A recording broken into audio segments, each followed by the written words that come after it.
Thank you, Mr. Master of Ceremony, for your usual masterful handling of these ceremonies. Ceremonies are important to mark milestones. They are important to bring people together around important events. So ceremonies aren't just meaningless gatherings. They are very important psychologically to bring people, particularly those who will benefit from, those who have struggled for, and those who are observers, to bring them together in one space to, one, celebrate, two, celebrate. One is to say, I'm very happy about this, and the other is to reflect on it, think on it, of what it means. And the other is to give thanks. And we're going to do all of these things today in this ceremony. Ceremonies usually have protocols, otherwise they are just gatherings. So this is more than a gathering, it is a ceremony, so allow me to stand on protocols established, except to acknowledge our Minister of Local Government and Member of Parliament for the constituency of Western Kingston, the Honorable Desmond Mackenzie, and His Worship, the Mayor, Senator, Councillor Delroy Williams, Mayor and Chairman of the Kingston and St. Andrew Municipal Corporation, the Chairman of the NHT Board, Mr. Linval Freeman, Mr. Martin Miller, the Managing Director of the NHT, and the executive team, that wonderful team of the NHT, our executive heads of agencies who are here, and of course, the contractors who will build this wonderful facility, and members of the media, members of the security team that are here, and you, the beneficiaries who are here as well, and all distinguished ladies and gentlemen present. Good morning. Today marks a special moment in our collective journey towards progress and community development as we gather for the groundbreaking ceremony of the Royal Estate Housing Development in Tivoli Gardens.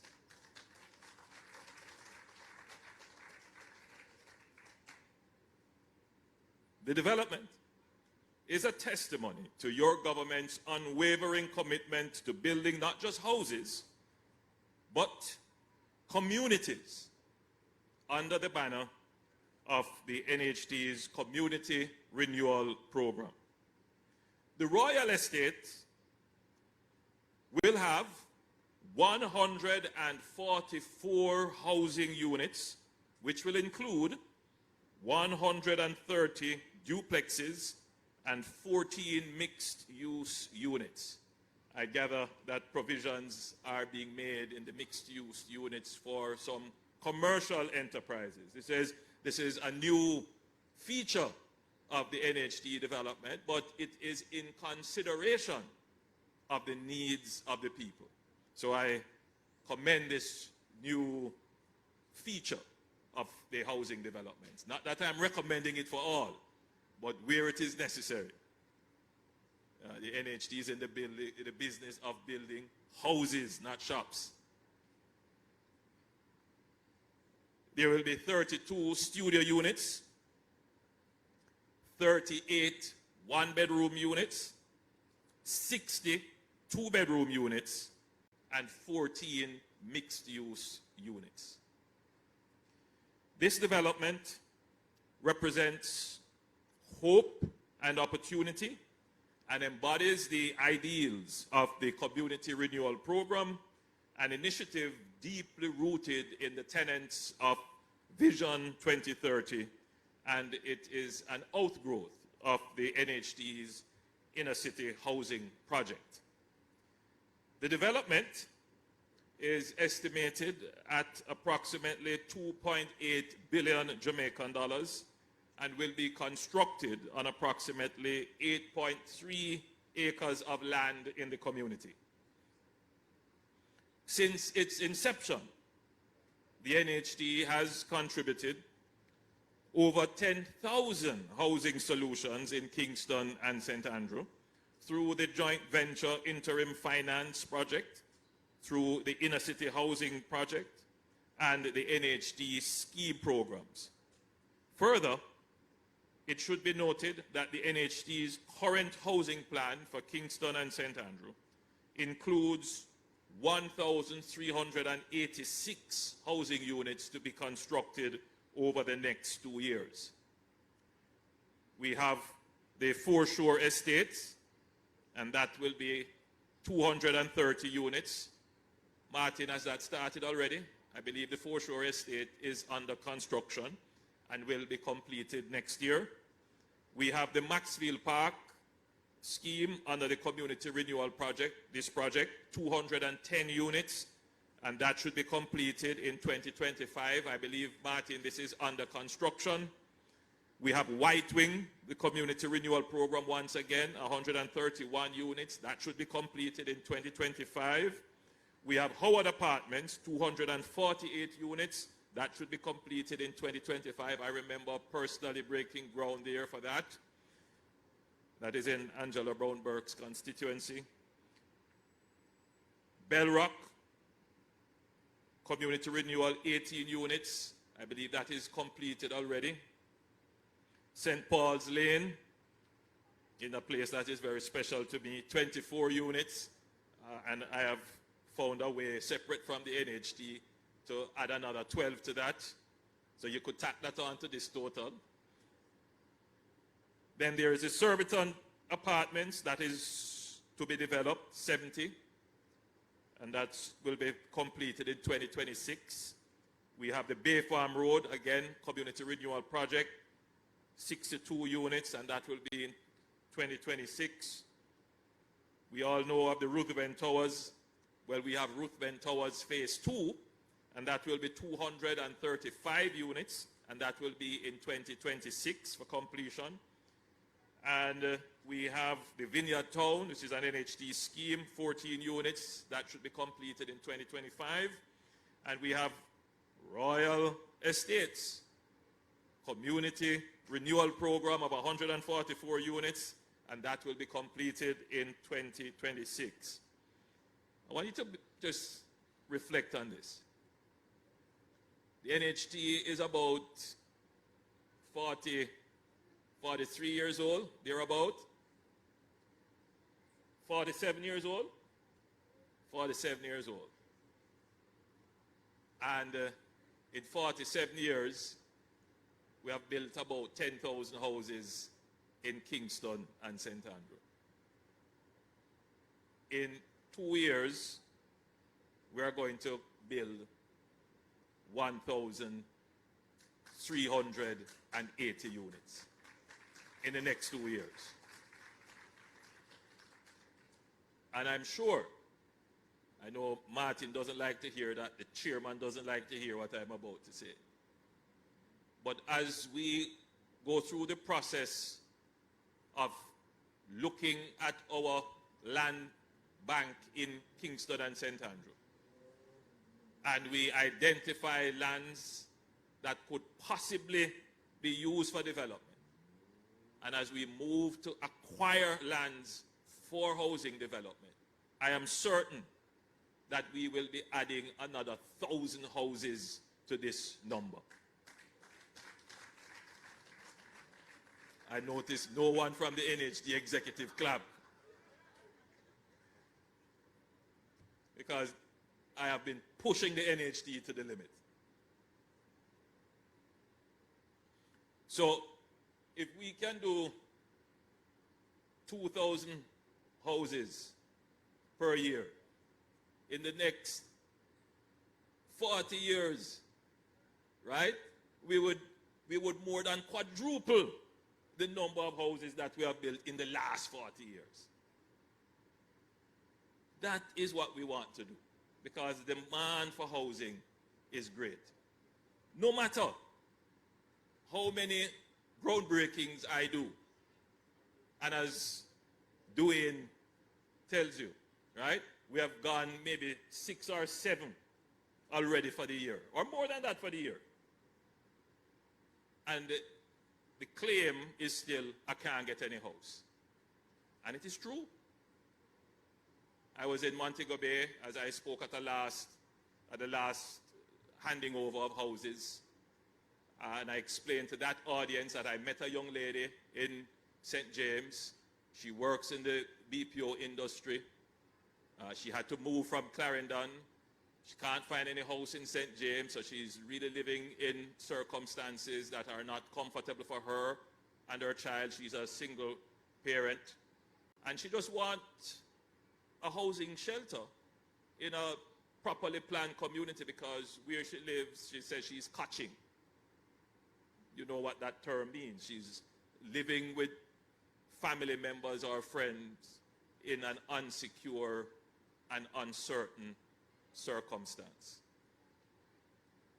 And I'm certain that there are thousands of Jamaicans in this situation who would want a housing solution.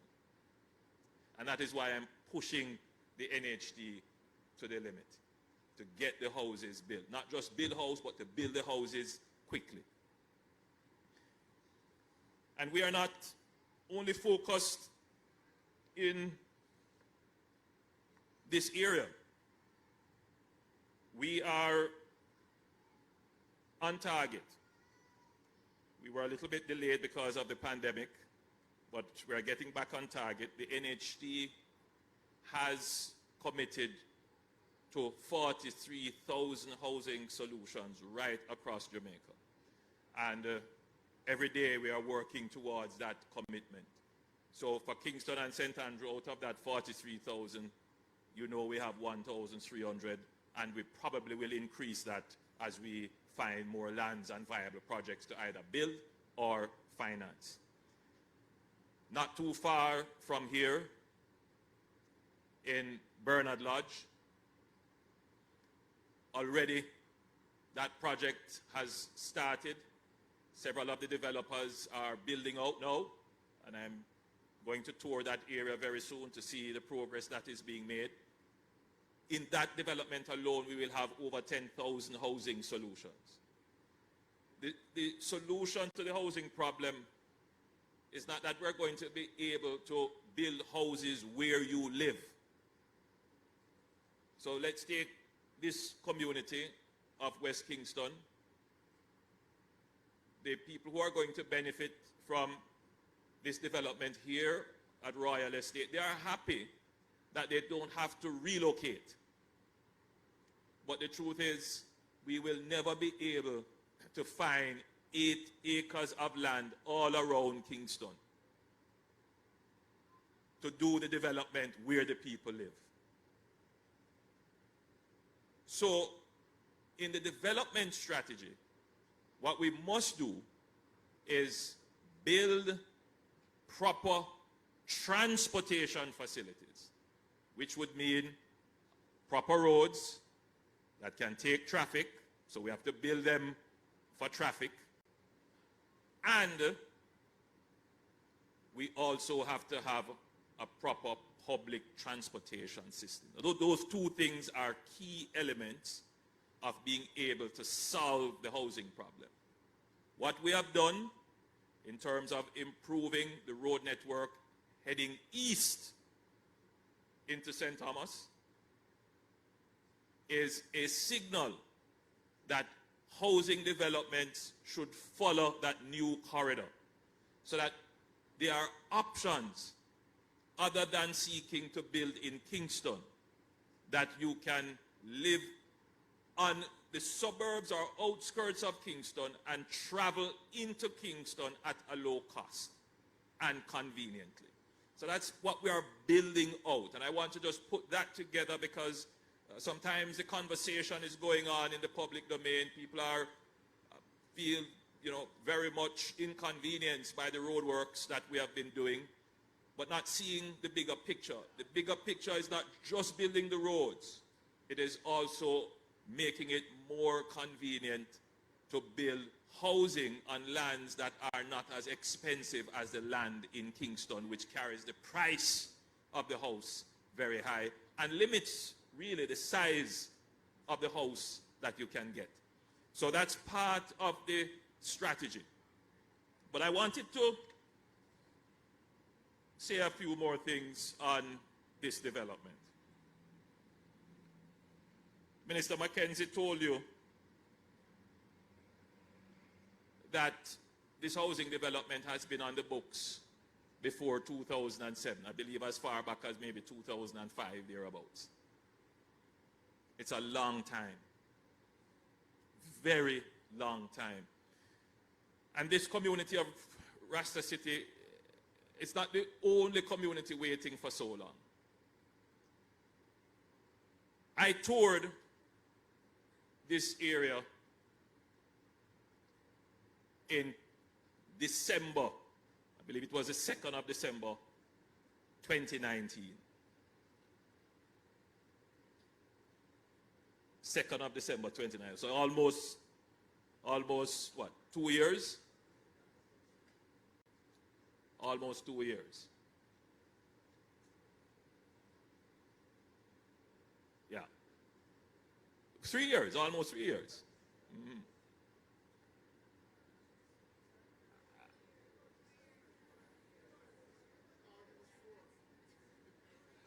Four years for true. 4 years. Yes. Which makes the point even more vividly. 4 years. And at that time, when I toured, you're right, 4 years, a resident, Shakira Dockery, I don't know if Shakira is here. Hi, Shakira. She said, for years, we have been told that there would be some form of housing development here. And we haven't yet seen anything happen. This is a quote from a story published in the Observer newspaper. However, she went on to say, I know with the Prime Minister and how he's working, I am sure the project will begin really soon. That was what they quoted you as saying, Shakira.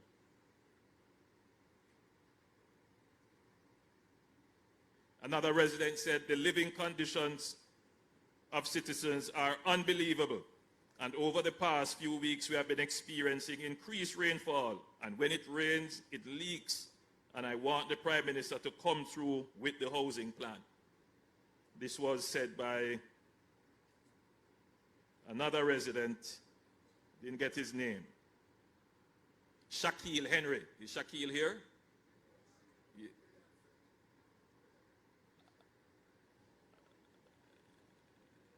I wanted to share this experience with you. To say that it is not for want of trying to get the project done quickly. And indeed, you know, I must thank the residents for their patience. I must thank you for your patience in this matter. And if I were to give you just some insight as to the journey to get here, funds were allocated to do it. It should have been done under the auspices of the UDC. Administration changed. It didn't get done. It fell off the books. Administrations changed again. Commitments were made. It was again under the UDC. Didn't get done. Administration changed again. We made a commitment to do it. This time we said, you know, it's not the UDC's task to build these houses. We're going to put it to the NHT. Well, put it to the Ministry of Housing in collaboration with the NHT. Then, because of the size of the project, it had to go through the usual processes, project development, that can take you several months. Then it has to go through what is now called public investment.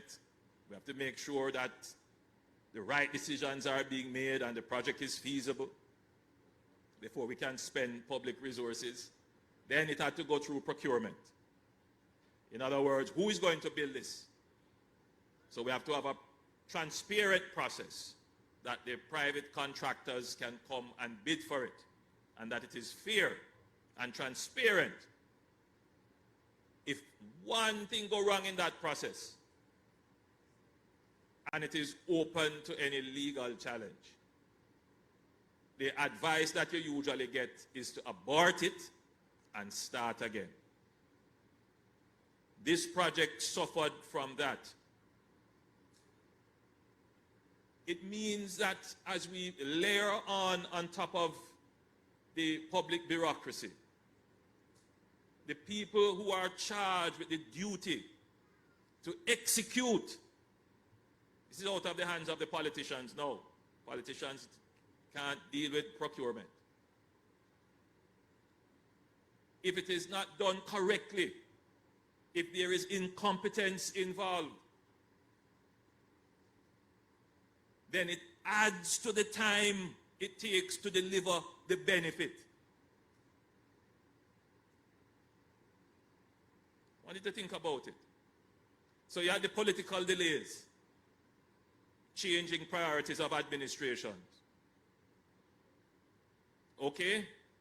Finally, we have a political decision, and we can do it within the political cycle. Decision made, budget allocated, or rather we have designated where the funds are going to come from.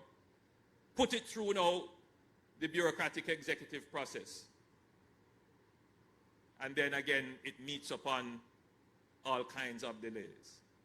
When I toured Rasta City, and I've toured many communities in Jamaica, Rasta City is, let me try to put it in context for the listening audience, for persons who may not know. Many years ago, more than 50 years ago, the Public Works Department building for this area, for the island, it was the Public Works, the Minister of Local Government was correcting me. The headquarters was on this property. It was a substantial structure, but it was not a housing development. After West Kingston was developed and Tivoli Gardens was developed in 1963, it started, not all the residents were fully accommodated in all the buildings that were built. And as residents moved in, trying to find somewhere to live, as is the case right across Jamaica, people just trying to find somewhere to live. And that building, which was abandoned, was the only place that they could find to live. And they took up residence in the building. They turned it into small apartments. But that building, that building is probably over 70 years old or more. Part of it is a wooden structure, part of it is concrete. And my recollection is that over 100 people live there. in really difficult circumstances. And there are, I'm sure, many other communities like that right across Jamaica. Really bad circumstances. And so you can imagine the disappointment that the residents would have had when they would have heard since 2006, 2007 that yes, it is going to be done, and then it doesn't happen. How frustrated they would be. This explains why people lose faith in government, why they become cynical of government.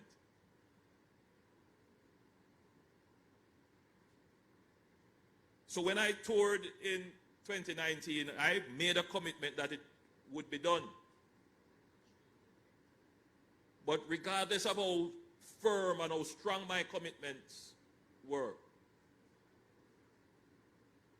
when it becomes the domain of execution, when it becomes the domain of the public bureaucracy, sometimes there is a disconnect between the urgency of getting the projects done and the imperative of complying with the rules. The two things have to be done. You can't sacrifice either. You have to comply with the rules, and you want to do it as quickly as possible so that the people who are living in this substandard condition can get the benefit quickly. Sometimes, as bureaucrats and administrators, we do our job without seeing the beneficiary on the other side of our effort.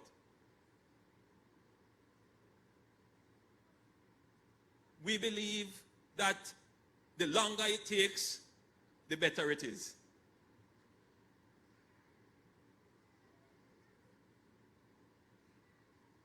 It is a culture in the Jamaican bureaucracy that we must eliminate. It should never take 4 years to break ground on this project.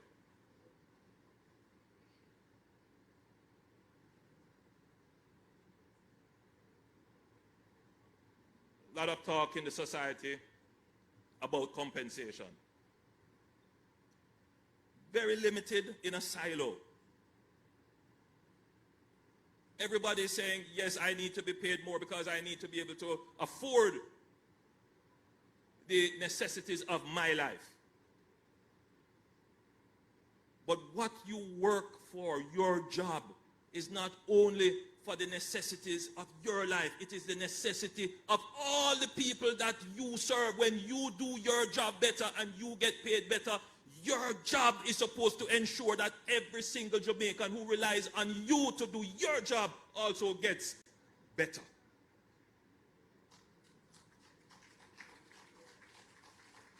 The conversation can't be just about me and my compensation. It must be that the improvement in my compensation will improve my productivity so that the people who live in Rasta City can get their house too quickly. I'm not going to ask pardon for my motion on this because it is something that I've had to be dealing with in the government. The pace of how we get things done.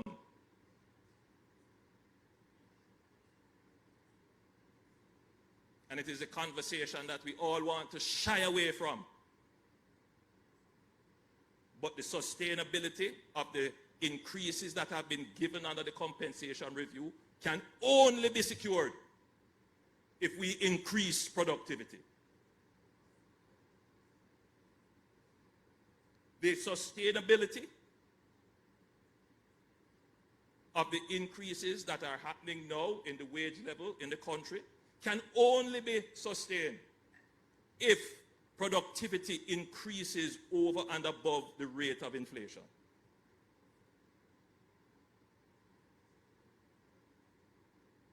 So,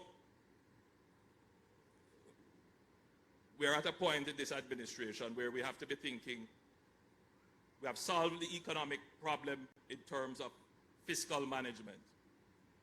We have, based on that, we have stable revenues, stable taxes, and we are seeking now to have the adjustment in wages. But commensurate to the adjustment in wages must be the adjustment in productivity. Our GDP has to grow much faster than the 1% and the 2%. How does that happen? It happens when we make the commitment to Rasta City in 2009, and Rasta City gets done. Let's say it takes 2 years. Let's be reasonable. 2 years. Then that Rasta City expenditure and development would have been on 2021's GDP. So 2021 GDP would have been higher by Rasta City. Let's look at all the other projects that we didn't do, which we budgeted to do, but because of administrative things, we pushed them aside. Let me tell you, practically, someone is building a house. They apply to their parish council for approvals. They submit all the documents, their tax compliance, the plans, everything. All right, it takes them 6 months to review it. They get a call. They say, sir, you have submitted your application, but we did not see one dimension of a wall on the plan. So we're going to ask you to correct that, come back for the plan, make the change. All right? That process, 2 weeks. 6 months, 2 weeks. I'm not calling names of which municipal authority, but I'm giving you what happened. Person wrote to me. Then, made the correction, sent it back. They call him and say, sir, you have everything completed now, but you're going to have to do another surveyor's ID, because the surveyor's ID that you did is outdated. It's after I pay for a survey ID and sent it in, hopefully it would be done in time. Goes and pays for it, will it more money. Wait till he gets another call. Sir, you did not submit your, I think it was some tax compliance thing that he had to submit. He said, but I'm sure I submitted it. He said, no, sir, we don't have it here. He goes through the process. That takes him a couple days, goes back to the parish council. When he goes there to hand it in personally, they say, but sir, we have this on the file already. See it here.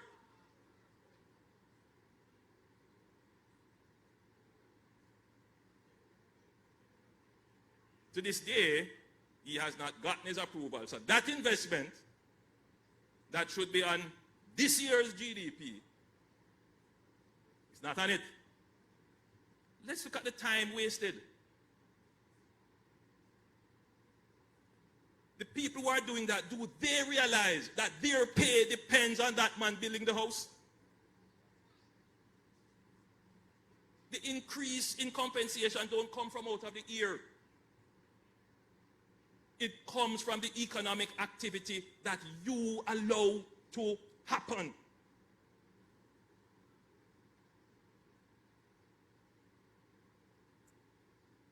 So, again, I want to thank the people of Rasta City for your patience. And for all the other Jamaicans who are waiting patiently for some benefit to reach them. The next phase of development in Jamaica must be about productivity and efficiency. There are too many pain points that the society is experiencing, whether it is the long lines in the tax office, whether it is trying to deal with some permitting issue with the government. Government bureaucracy cannot be a stumbling block for development. Government bureaucracy must be an enabler for development. And that is the next phase of our development. That is the next challenge that we will have to take on.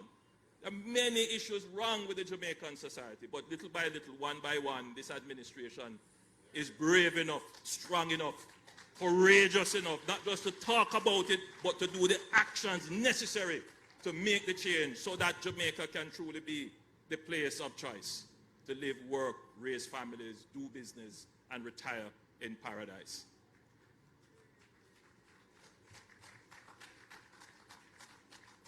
So I say to the contractor, M&M, the project has now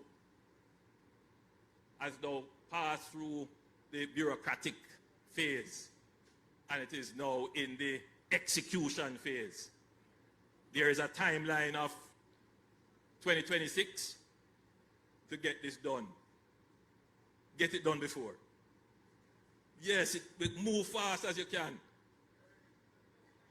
Surprise us pleasantly. Keep it under budget. I hear the contractor say he's ready.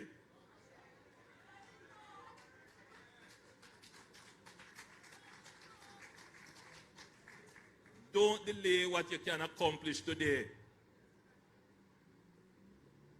So, with those pleadings, I thank you for your attention. And again, to the people who have been waiting on this, I thank you for your patience. God bless you and thank you.